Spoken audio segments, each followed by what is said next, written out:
The drawer wasn't important. Not really. It belonged to a side table no one ever used, tucked in a hallway too narrow for comfort, too dim to notice unless the morning sun landed just right through the cracked glass window. The table leaned ever so slightly, one leg shorter than the others, supported by a folded newspaper that had turned yellow and brittle long ago. But the drawer, it was never empty. Inside, among paper clips that no longer clipped, buttons without matching shirts, and scraps of string saved for reasons forgotten, there was a key. A key with no tag, no chain, no explanation. Just the key. Always the key. It was small and unremarkable. Not ornate, not antique, not the kind one holds up in wonder. Its surface had dulled into a soft gray sheen, neither shiny nor rusted, as though time had passed through it gently. The grooves on its edge had worn smooth, their sharpness softened by fingers that had touched them not in haste, but in quiet curiosity. There were no locks in the house that matched, no hidden chest, no forgotten door. It did not open the basement. It did not belong to the shed. And yet, it remained. She had found it on her second day in the house, after the moving boxes were still half full and the walls still smelled of unfamiliar paint. She opened the drawer absent-mindedly, expecting nothing, and instead found something she could not throw away. She didn't question it. She didn't ask whose it had been. She simply touched it once, as if it were sleeping, and closed the drawer again. From that day forward, she remembered it, and from that day forward, she never moved without it. Somewhere between the changing addresses and the years that stack like quiet letters never mailed, the key became something else. Not a tool, not a mystery, just a witness to everything she didn't say, to all the places she left behind, to the people who never came back. She never told anyone about it, never showed it to guests, never included it in inventory lists or packing labels. But each time she arrived somewhere new before the curtains were hung and the dishes were unpacked, she would place the key in a drawer, and every house, no matter how strange or bare, would start to feel like hers. She never knew when the key began to mean more than what it was. Perhaps it had nothing to do with the object itself, but with the way it stayed the same while everything else shifted. Friends came and went. Seasons changed names and meanings. Curtains were drawn open and closed in different cities, and the scent of places she once called home became harder to recall. But the key, small, silent, solid, was always with her, always tucked into the drawer that became her first ritual in every new life. It didn't ask for attention. It didn't explain itself. It simply endured. At first, she thought she kept it out of habit, like the way people hold on to old coins or loose photographs that have faded into sepia ghosts. But the more she tried to ignore it, the more she felt its weight, absurdly light, yet impossible to forget. It was like a pause she carried, a breath held in the quiet space between knowing and not needing to know. Some days, she would take it out and place it in her palm, letting her fingers close around it, not as if to use it, but simply to feel something unchanged. It was the only thing she ever touched that didn't ask her to be anything different. She began to associate the key with things she couldn't name.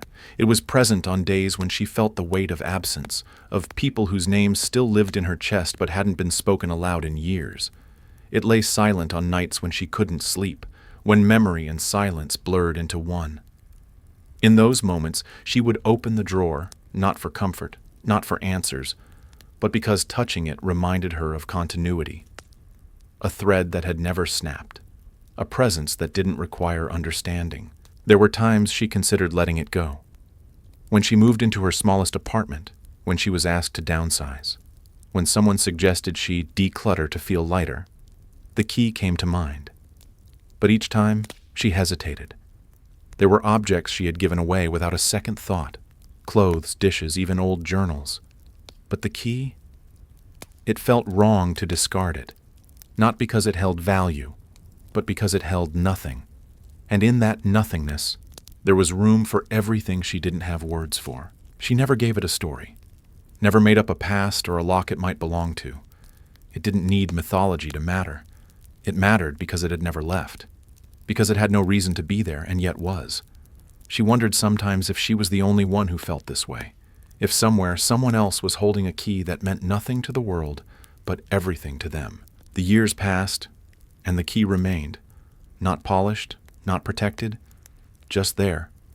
If someone had examined her life from the outside, they might have seen a woman who rearranged her living spaces too often, someone who changed cities the way others changed calendars. But they wouldn't have seen the small drawer that was always the first to be opened and the last to be closed.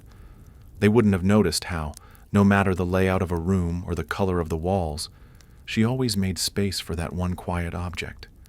It didn't take up much room, but it shaped the way she felt settled, the way some people feel anchored by a photo or a scent. The key was never loud. It didn't declare belonging. It just offered it. She had lost many things. Some she misplaced. Names that used to come easily.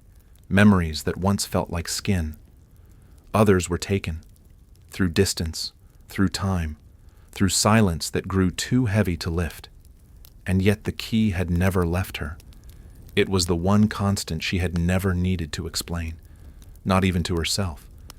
People would ask what made her feel at home, and she would smile vaguely, offering the usual answers. A cup of tea, the right kind of lighting, a favorite chair. But in truth it was the drawer, and inside it, the key that opened nothing and said everything. It became a kind of measure for her.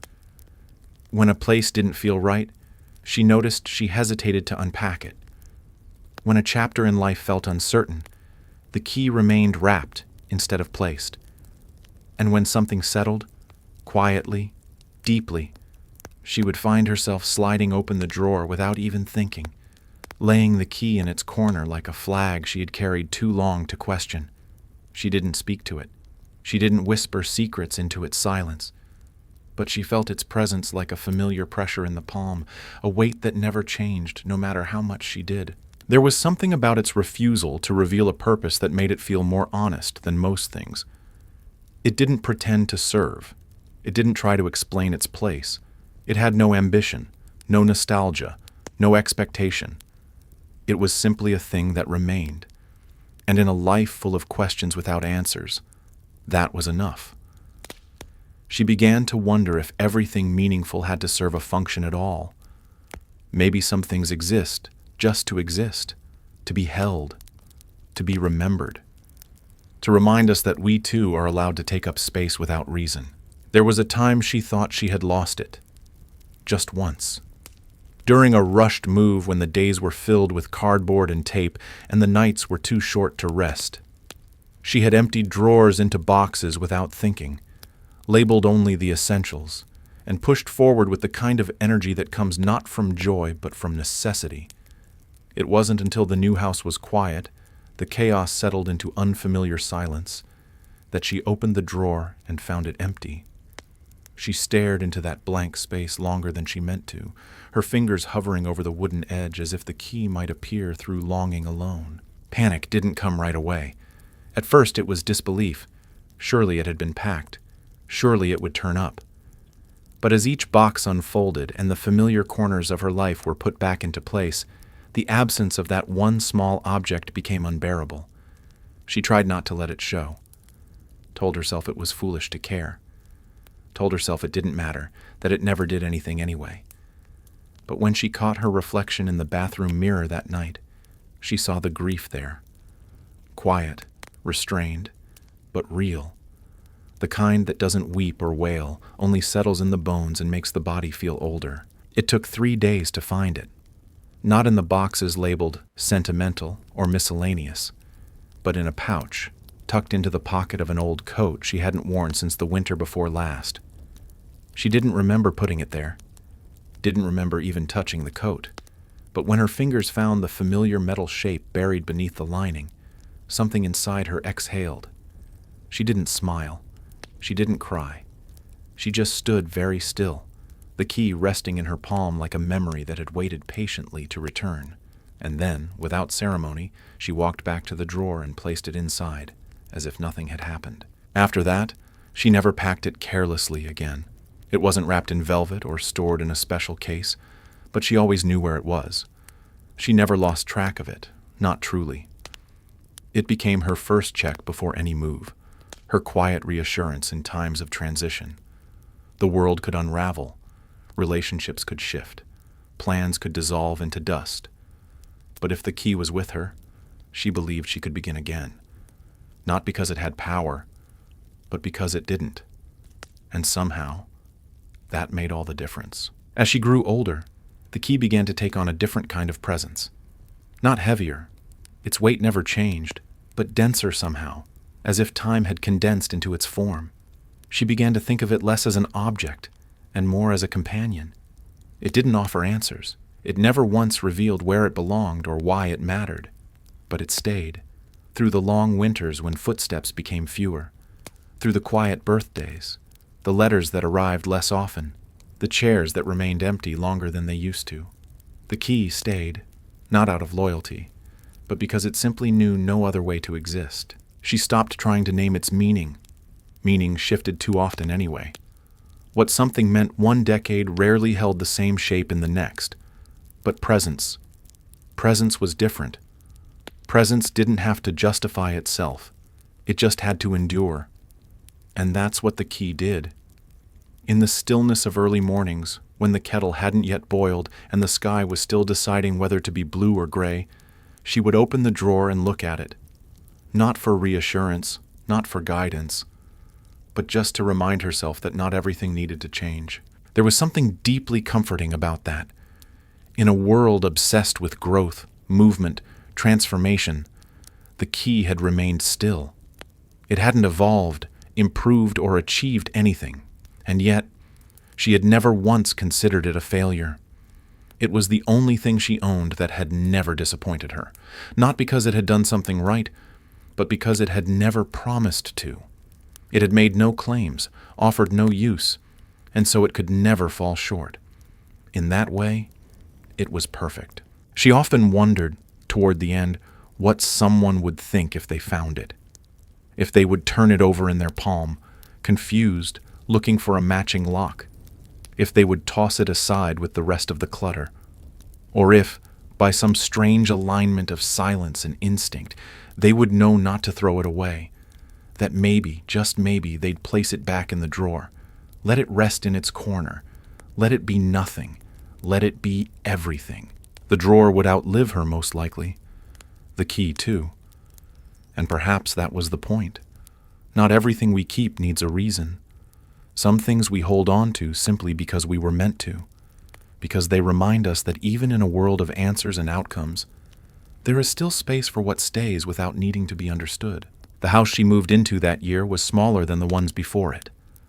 The walls seemed closer, not in a suffocating way, but in the way a wool blanket wraps around you more tightly as your bones begin to ache. She told herself she no longer needed space for things that had long stopped speaking to her. The high-backed chairs, the table with 8 seats when only one was used, the bookshelves filled with stories she no longer reached for. She left them all behind. What remained fit inside a few modest boxes, and in the center of it all, wrapped in a dish towel with no matching pair, was the key. It had no function in the new home, just as it never had in the old ones. Yet it was the first thing she unpacked. She placed it in the top drawer of the nightstand beside the bed. There was no ritual to it now, only instinct. The way someone lays down their glasses before sleep, or touches their chest absent-mindedly to check for a heartbeat. The key was not a keepsake. It was not precious. But it had become essential in a way that had nothing to do with logic. It was simply what remained. The thing that moved with her not because she remembered to pack it, but because it knew how to follow without being noticed. And as her days grew quieter, she began to wonder if it had always belonged to someone like her, someone who found comfort not in what things did, but in what they refused to become. Outside, the world grew noisier.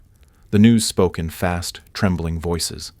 Letters came less often, and when they did, they carried stories of endings, not beginnings. Her neighbors changed. The postman forgot her name.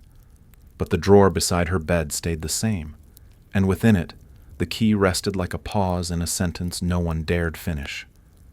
She didn't open the drawer every day, but she knew it was there. That was enough. The knowing. the quiet certainty of continuity. In a life that had lost much of its shape, the key remained a single, smooth line she could trace without needing to explain. Sometimes she wondered if other people had their own keys, unremarkable objects that carried no function, no clear origin, but still held something essential.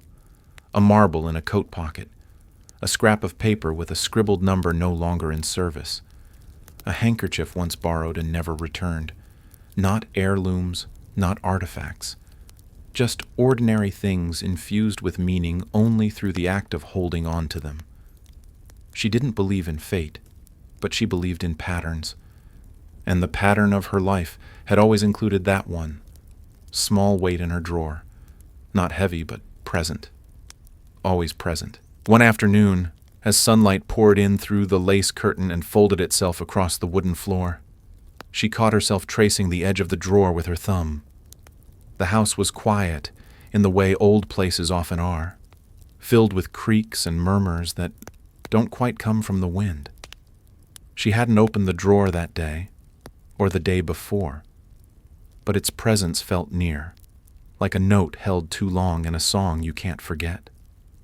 She sat for a long time without moving, watching the dust swirl in lazy spirals, thinking about nothing in particular and everything at once.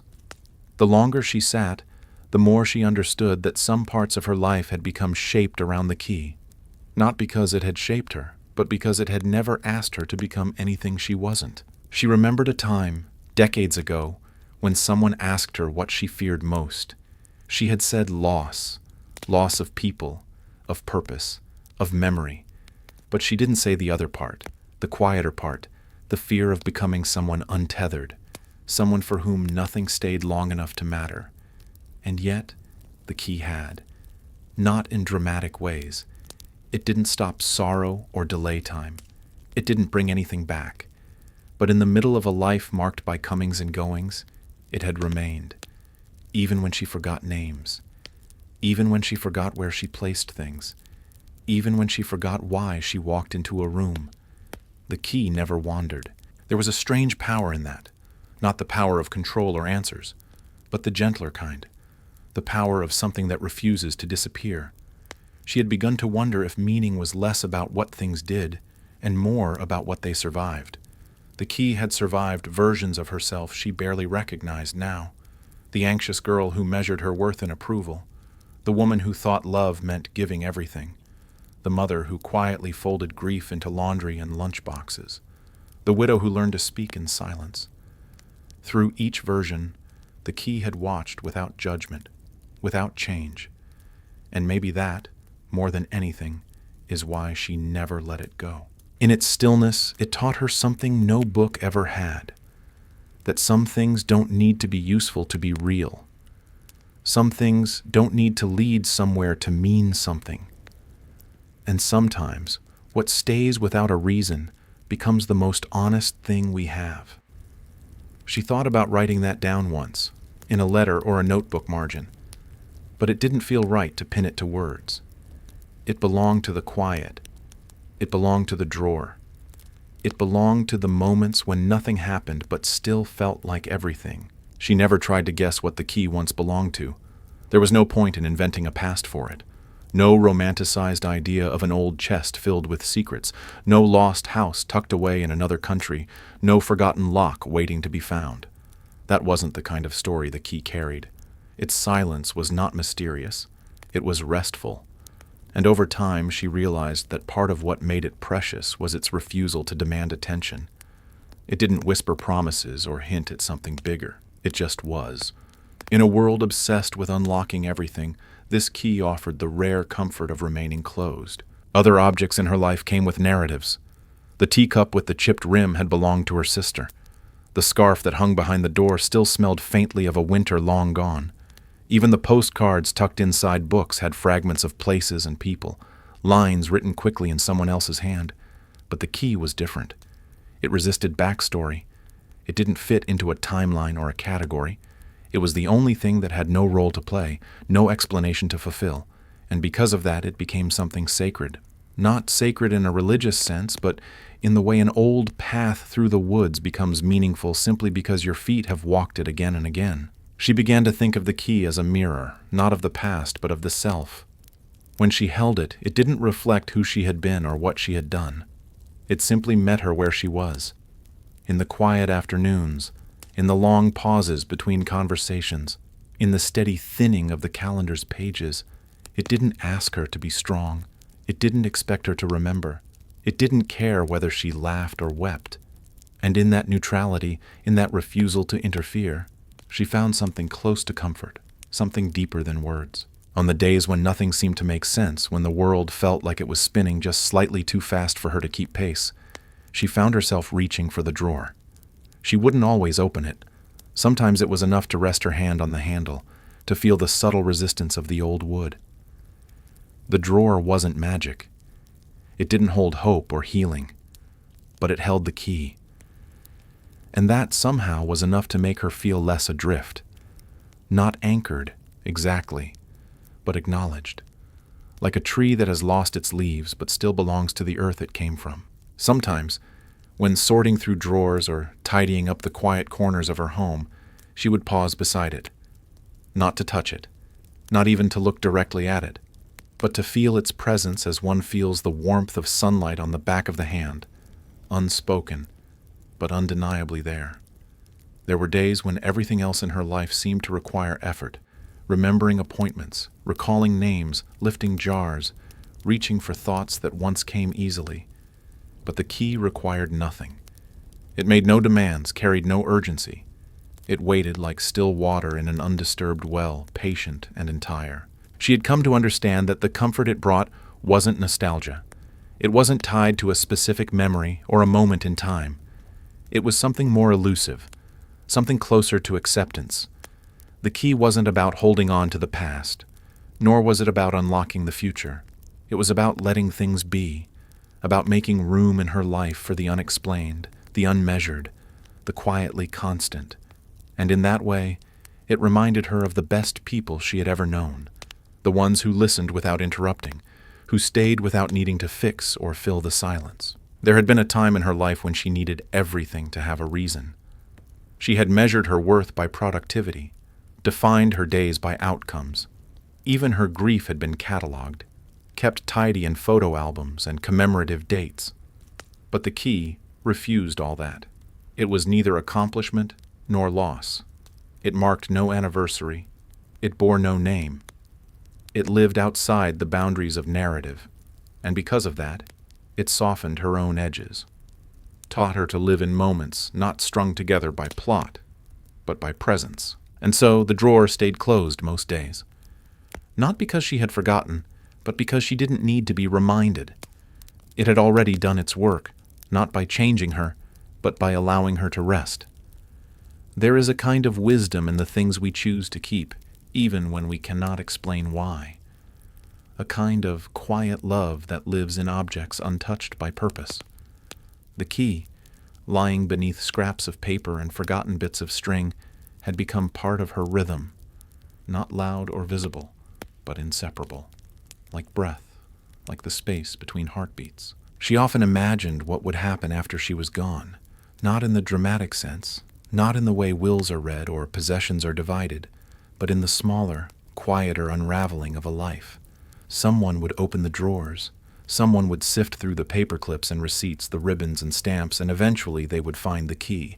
They might hold it up to the light, turn it over a few times, frown at the lack of label or tag. They might think it was part of a lock they had not yet discovered, or that it had once opened something long since discarded. Maybe they would set it aside.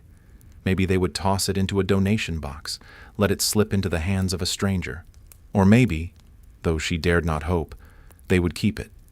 Not for use, not for reason, but because something in its stillness stirred a quiet recognition. She would never know, of course. That was the nature of leaving. But the thought comforted her, not because she needed the key to live on, but because she liked imagining that the act of keeping might continue, that someone else might one day feel what she had felt, the grounding presence of something that asks nothing, says nothing, but stays. Not all inheritances come with value. Some arrive with weightlessness, and still, they anchor. It was strange, really, how something so ordinary had become her most faithful witness. It had seen her in every shade of light, from morning to midnight, from joy to quiet ache. It had been there when she danced alone in the kitchen. It had been there when she folded up the last sweater that no longer fit. It had been there when no one else was, and it had never changed. She could not say the same of anyone else in her life, not out of blame, but simply because people move, shift, grow, disappear. The key had only one promise, presence, and it kept it. She began to think of it not as a key to something lost, but as a key to everything she had carried.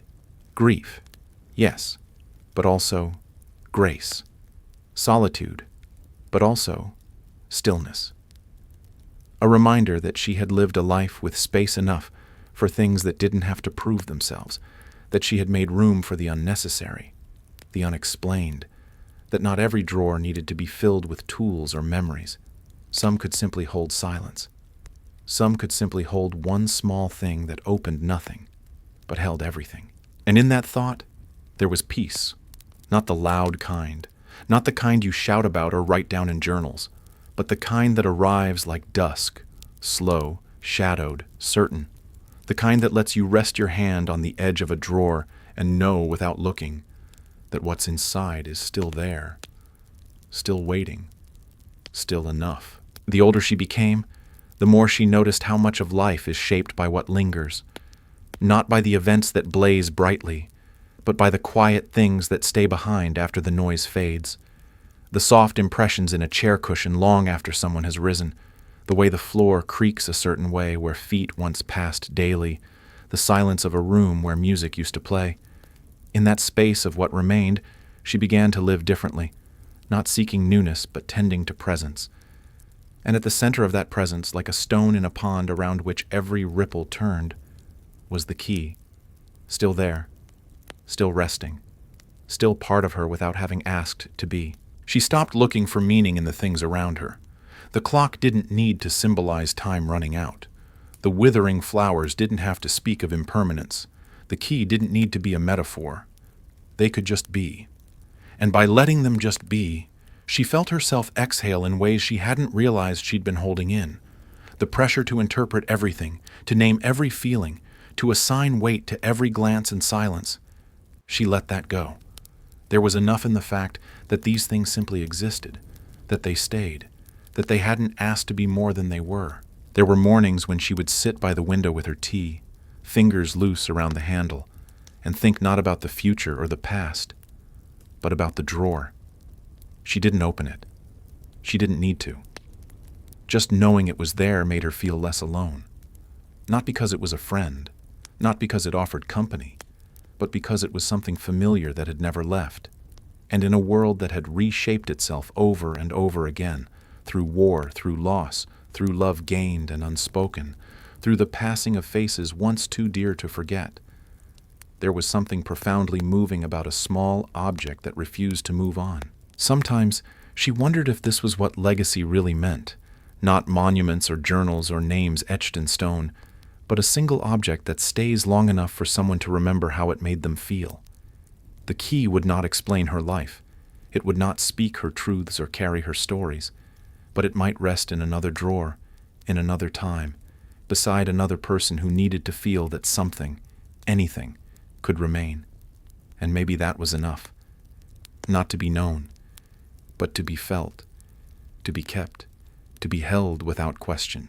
She never spoke about the key to anyone, not because it was a secret, but because it existed in a language most people had long forgotten how to hear. In a world that prized clarity and conclusion, she knew better than to offer a story that ended with a shrug.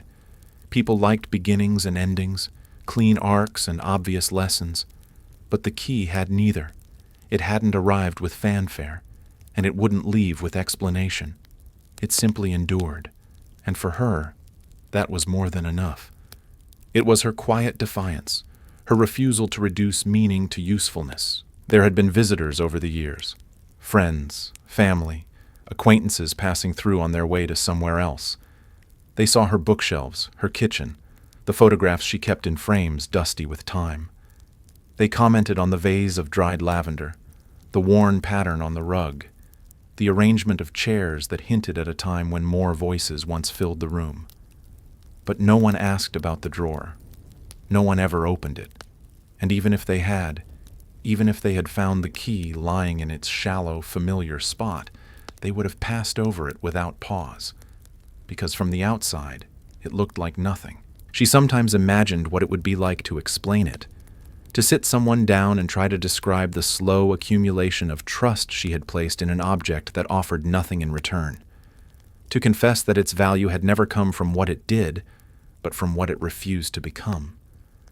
But the words always stopped short of forming, not because she didn't know how to speak them, but because she feared they would collapse under explanation, like a dream too vivid to describe, or a scent too delicate to name.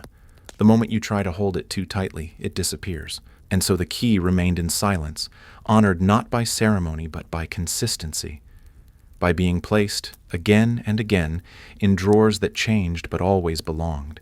It had no ritual, no shrine, but it had her, and in return, she had it. They had passed years together in mutual understanding, one asking nothing, the other giving everything that could not be named. And perhaps that was the truest kind of companionship, the kind that doesn't need to be seen to be felt, the kind that does not depend on memory or identity but on presence, on the simple enduring truth of still being there. There came a season when even the drawer became harder to reach, not because the furniture had moved, but because her body no longer moved the way it used to. The simple act of bending, of lowering herself to pull open that shallow wooden space, now came with a quiet calculation, of balance, of effort, of breath. Some days she left it untouched, not out of neglect, but out of tenderness, as if the key inside already knew she hadn't forgotten it. It didn't need proof. It had been with her long enough to understand absence was not abandonment. In those days, her world grew smaller. The distances between rooms felt longer. The weather outside became more of a concept than a sensation. Seasons passed in colors framed by windows. Golden light on the sill, gray shadows on the floorboards. But the drawer, and what it held, remained a quiet constant.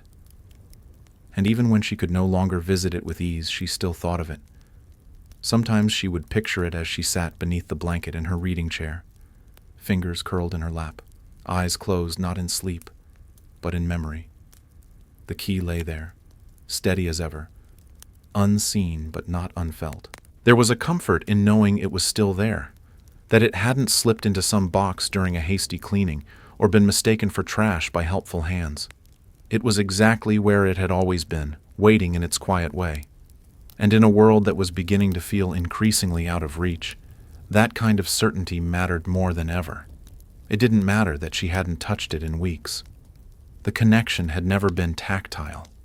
It was presence that made it real, the invisible thread between knowing and needing nothing more. Sometimes, late in the day, when shadows stretched long across the walls and the house exhaled into stillness, she would think of all the drawers the key had lived in, all the places it had waited without complaint, and how, in its silent way, it had shaped her life, not by guiding it, but by being the one thing that never asked her to change.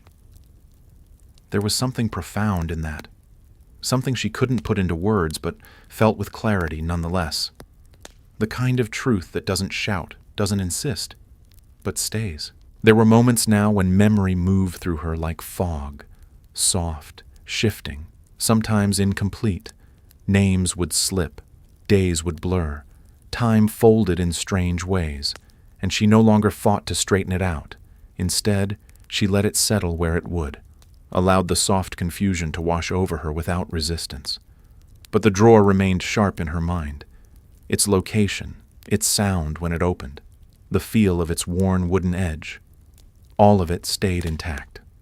Like a single stone on the shore of a tide she could no longer predict. She would sometimes whisper to herself, not words, not sentences, just breath shaped like recognition, the kind of sound a person makes when they feel something before they can name it.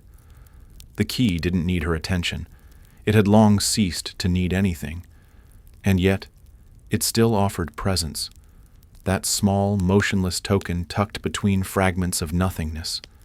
It asked nothing, gave nothing, promised nothing, and yet it held her together in a way nothing else could, not because of what it meant, but because it had never needed to mean anything at all. She often thought about the difference between being remembered and being known.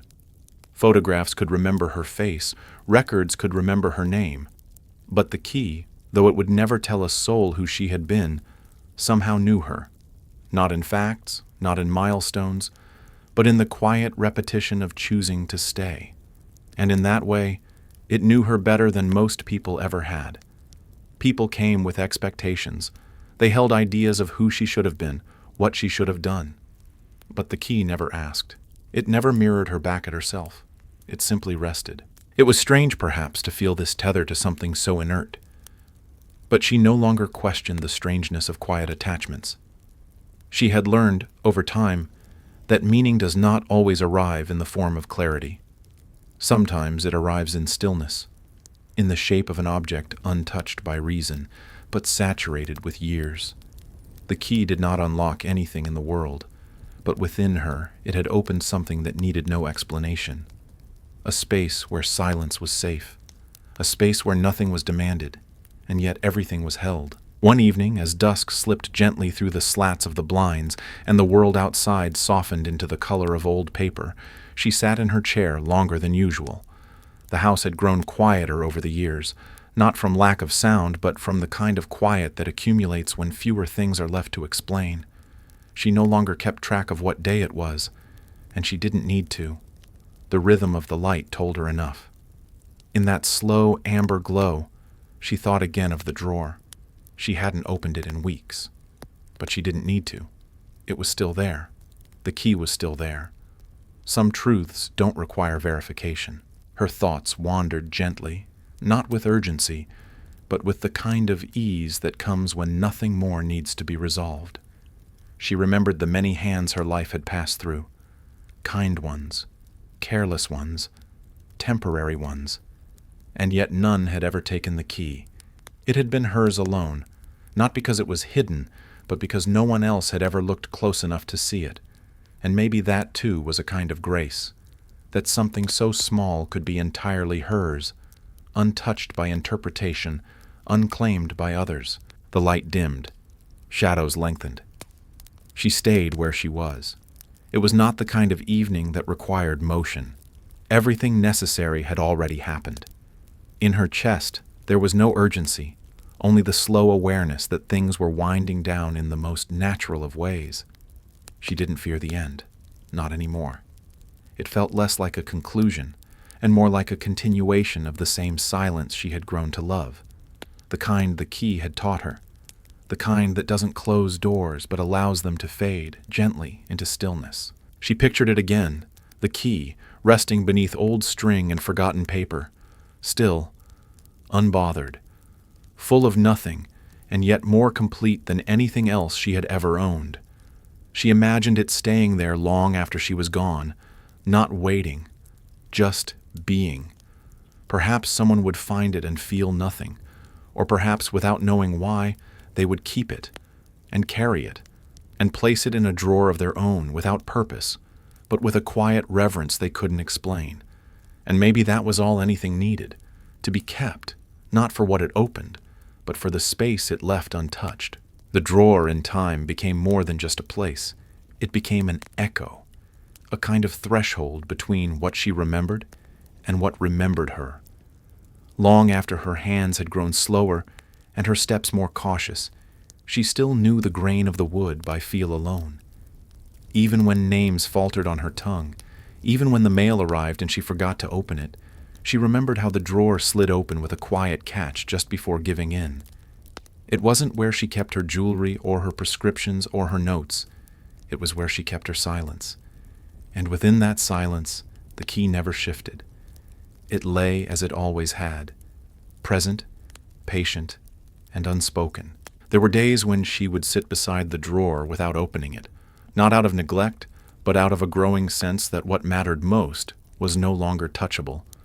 The drawer didn't need to be seen to be known. It had become a kind of muscle memory in her life. A gesture repeated so often it had become its own kind of language.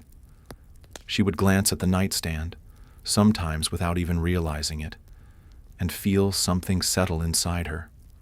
A small alignment, as if the presence of that quiet space and the object it held allowed the rest of her to continue existing without slipping too far from herself. She thought often now about endings, not in fear, but in recognition. The way trees release their leaves not in sadness, but in completion. The way a tide recedes not to vanish, but to return in rhythm. And in those reflections, the drawer took on the role of witness. It had seen her through more lives than she could count. The girl with restless hands, the woman with careful plans, the mother, the widow, the solitary figure who no longer needed titles. And through each version, the drawer remained, not just as a piece of furniture, but as a small altar of continuity in a world that asked so much of her and explained so little. She never tried to preserve it. She never treated it with varnish or made efforts to protect it from age. The wood had faded, the corners chipped. A hairline crack ran across one side like a gentle fracture in time. But she loved it more that way, loved that it aged with her, that it didn't pretend to be untouched or timeless. It bore the marks of being used, not heavily, but faithfully. Like the key it held, the drawer's value came not from perfection, but from having stayed, from having chosen to remain even when the world around it shifted again and again. Sometimes she would imagine the drawer in her absence, the house quiet, the light falling in familiar patterns across the floors, illuminating dust that no one would rush to wipe away. The drawer still in its place, unopened but whole, holding the same contents it had held for years. A few paper clips, a folded napkin with no occasion tied to it, and the key.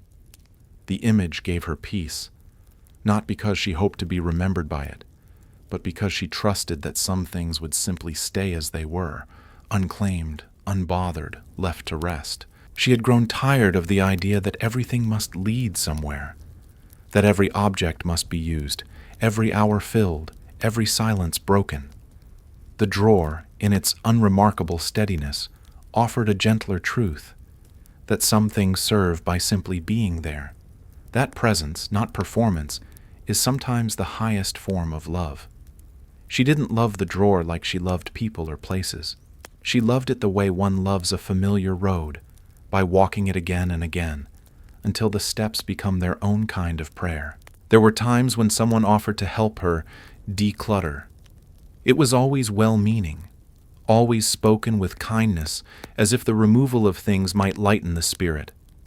But she smiled politely and found a way to redirect, not out of stubbornness, but out of a quiet conviction that certain spaces weren't meant to be tidied. The drawer was not clutter. It was a pause, a breath between sentences, a space where nothing was demanded.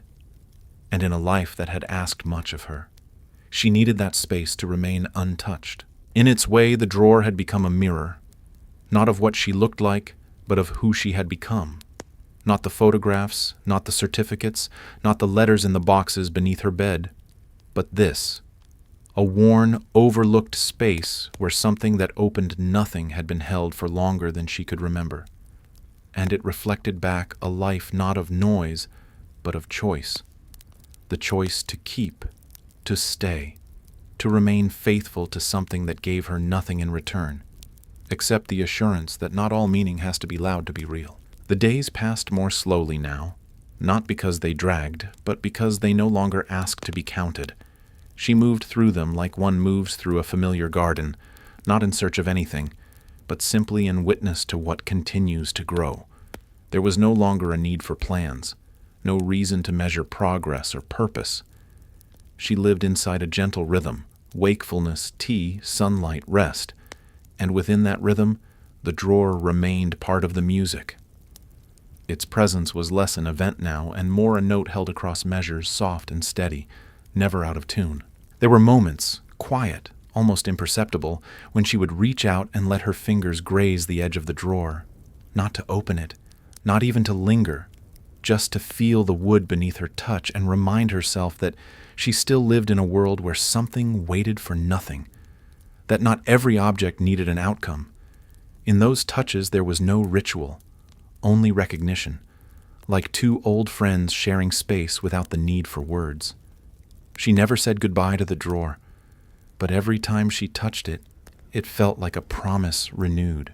On certain afternoons, when the shadows lengthened early and the air held the hush of something about to end, she found herself thinking about her first home, the places where drawers didn't matter, where keys had functions and questions had answers.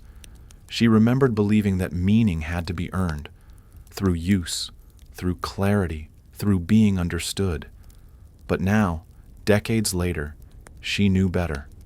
She had learned to find meaning in the things that never asked for attention, in the quiet watchers, the unnoticed companions, the key, the drawer, the silence between.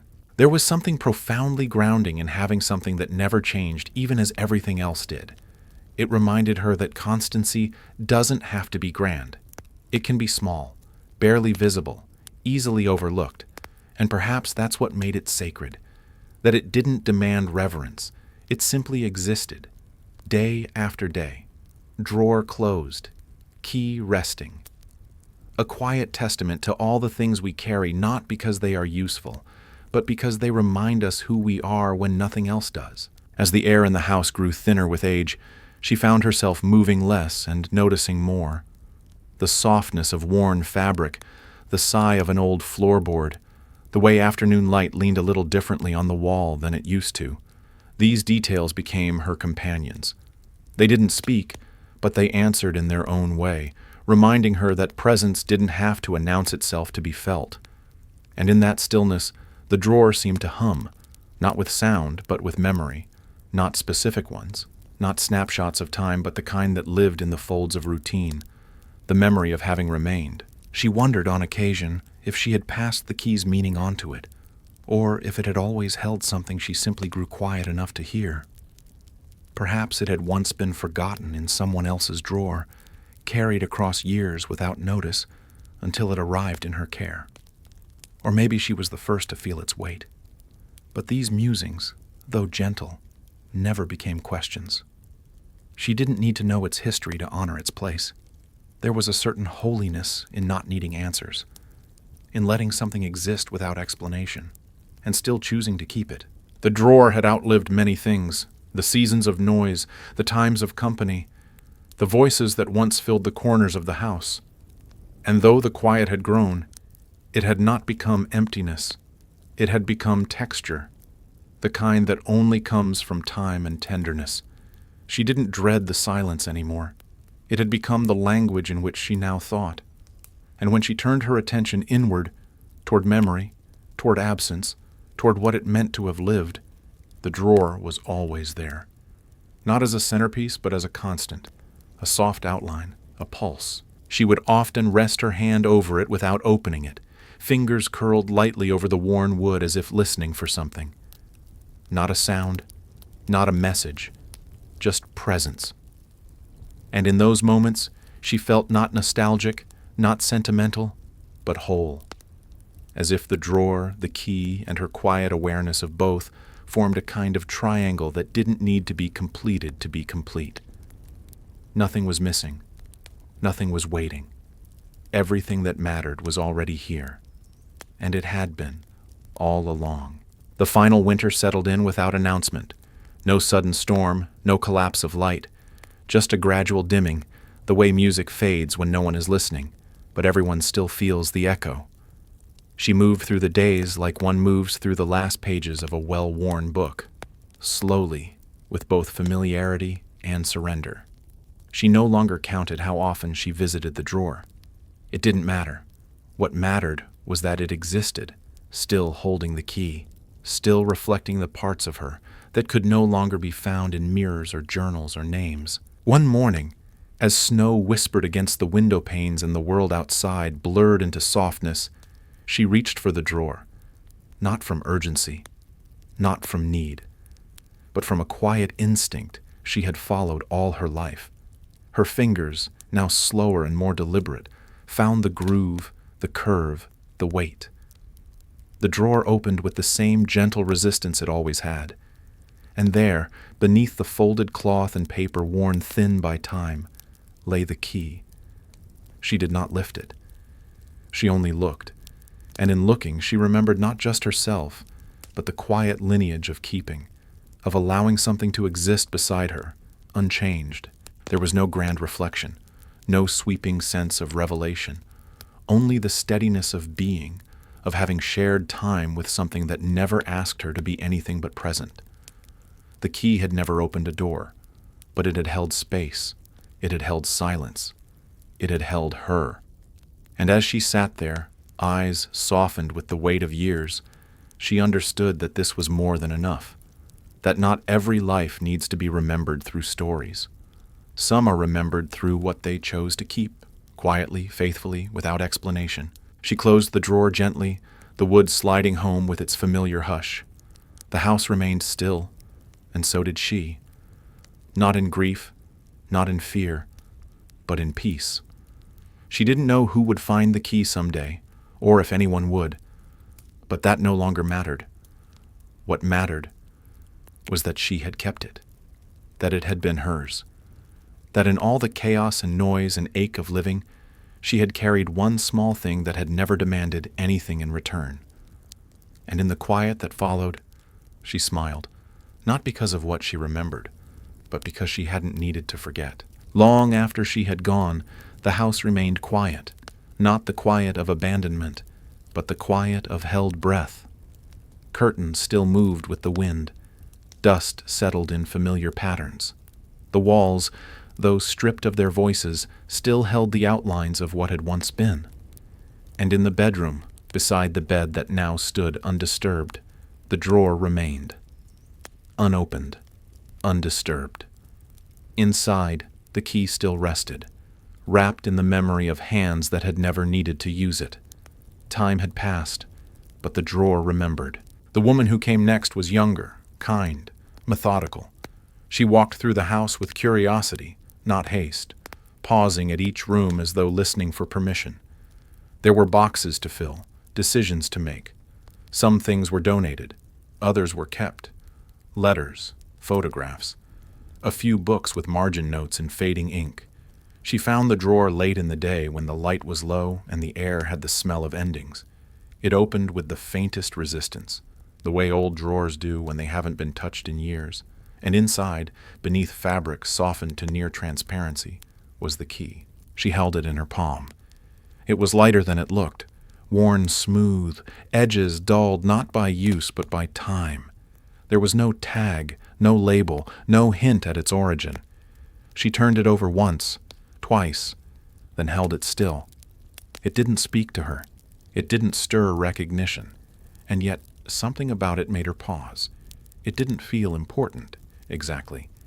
But it didn't feel meaningless either. It felt like something that had been chosen, not once, but again and again by someone who understood what it meant to carry things that asked nothing but to remain. She didn't toss it into the discard pile. She didn't slip it into the trash with the broken pens and expired coupons. Instead, she placed it gently back in the drawer, folding the cloth around it as though tucking in a sleeping child. She didn't know why, only that it felt right, that not everything needed to be understood to be kept. Some things stay because they are meant to, because they belong to a rhythm older than memory, a quiet kind of inheritance. In the weeks that followed, the house slowly took on new rhythms. Footsteps echoed differently. The air held a different warmth. Fresh linens replaced old ones, but the drawer remained untouched. The woman who had arrived did not rush to fill every space. She left some corners quiet, as though allowing the house to exhale. The key stayed where it was, nestled beneath the folds of that nearly weightless cloth. It had not been assigned a purpose. It had not been asked to explain itself, and that, she somehow knew, was its entire meaning. There were mornings when she would pass by the drawer and rest her hand on it, just for a moment, not thinking of it as hers, but as something she was now a part of. She didn't speak to it, didn't try to force sentiment into the gesture. But there was a subtle gravity in that small, repeated act. She began to understand, in her own quiet way, what it meant to live alongside something that had been carried through time not for function, but for feeling. The key did not ask her to feel anything specific. It simply reminded her that feeling in itself was enough. Over time, she began to place her own small things in the drawer.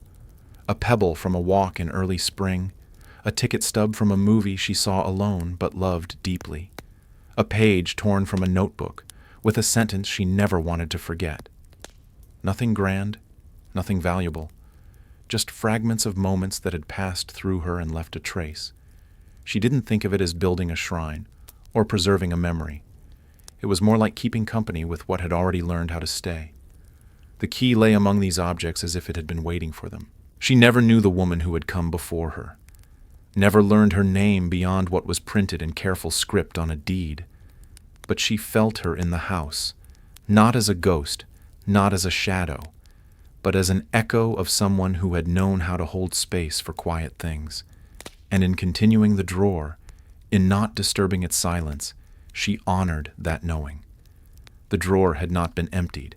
It had been inherited, not in the legal sense, but in the gentler way of understanding. What cannot be thrown away often becomes the map of how to stay human. Seasons passed. The garden outside changed its shape, blooming and withering in turns, unaware of the stories held inside the house. The drawer remained where it always had, its position untouched by the shifting of furniture or the repainting of walls. By now, it had become part of the house in the way certain thresholds or window frames become invisible to the eye, but essential to the memory.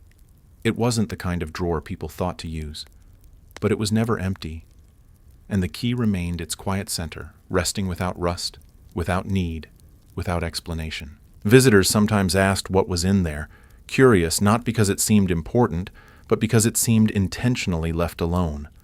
She would smile gently and answer with vague words, just keepsakes, just small things. She never lied, but she never tried to tell the full truth either. Because the truth wasn't about the key or the pebble or the slip of paper tucked beneath the cloth. The truth was that the drawer had become a container for what could not be named, a sanctuary for what we hold not with our hands, but with our willingness to let something stay. She thought more than once about the impulse to clean, to start over, to wipe away what no longer seemed to serve. It's what we are taught to do, to tidy, to sort, to throw away. But each time her hand hovered over that drawer with a question, something stilled her. Not fear, not obligation, but the deep recognition that certain things are not meant to be processed. They are meant to be witnessed, held without fixing, remembered without retelling, like a breath that is not shared, but felt. In time, she began to realize that the key had changed her, not through any story it carried, but by the absence of one. It had taught her how to live alongside something that offered no conclusion. It had shown her how to let meaning emerge without shaping it. And in a world full of doors asking to be opened, full of endings demanding to be written, the key had shown her the quiet bravery of remaining, of choosing not to leave, of being the thing that stays, without asking for a reason. Years continued in their quiet rhythm, slipping past like mist on glass, soft, persistent, and without fanfare. The house settled further into its role as a keeper of echoes, its bones creaking more with memory than with age. The drawer never changed. Its wood faded just a little more. Its corners grew more rounded with time, but it remained. The woman, older now, moved more slowly, but the drawer still opened with the same familiar weight, the same whispering slide. Inside, the key still waited, not to be used, not to be discovered, but to be part of the air that had learned how to hold what people leave behind. One evening, she lit a candle without needing a reason, the way some people hum a tune they don't remember learning. The flame flickered against the walls, and she sat near the drawer, not to clean it, not to search for anything, but just to be near. The room was filled with a silence she had grown to trust, a silence that didn't press her for meaning. That let her sit without decision. And in that stillness, She thought of how many days had passed with that drawer unopened, and yet never forgotten. Its presence had become part of her way of seeing. Not just the drawer itself, but the idea that something could stay, untouched, and still matter deeply. She had come to believe, in her own unspoken way, that this was a kind of love, perhaps the most tender kind, the kind that holds without holding tight, that stays without asking to be seen, the kind of love that knows its own shape and does not demand a name. The drawer was not just a vessel now, it was a testament to all the unnamed griefs, the unclaimed joys, the in-between moments that never made it into stories, but still lived in the folds of every quiet day. And the key, still resting at its center, was the weight that anchored them all. Sometimes, when the nights stretched longer and sleep came slowly, she would imagine someone else finding the drawer someday. Perhaps a granddaughter, perhaps a stranger, someone who would open it not with curiosity but with a kind of accidental reverence, someone who might not know why they paused, or why they chose to leave everything as it was. And in that imagined moment, she felt something soften in her chest. Not the need to be remembered, but the hope that what she had kept would continue to be kept, not because it was understood, but because it was honored. Eventually, there would come a day when no one living remembered the first hand that kept the key. The house might change again, painted over, rearranged, repurposed into something unrecognizable.